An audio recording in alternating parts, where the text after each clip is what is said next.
Interstellar Christopher Nolan దర్శకత్వంలో భూమి చనిపోతున్న సమీప భవిష్యత్తులో జరుగుతుంది.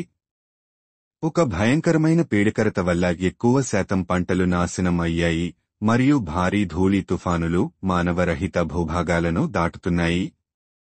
డిటిరియోరేటింగ్ వాతావరణంలో ఆకలితో మానవత్వం నాశనానికి గురవుతోంది.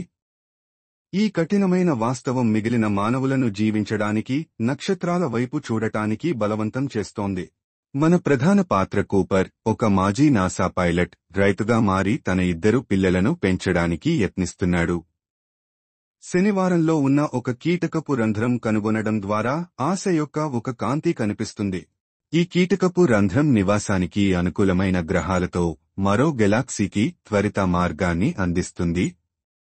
కూపర్ అత్యంత ఆశాజనకమైన సంకేతాలను అనుసరించడానికి ఎండ్యూరెన్స్ అంతరిక్ష నౌకను పయనించడానికి నియమించబడతాడు.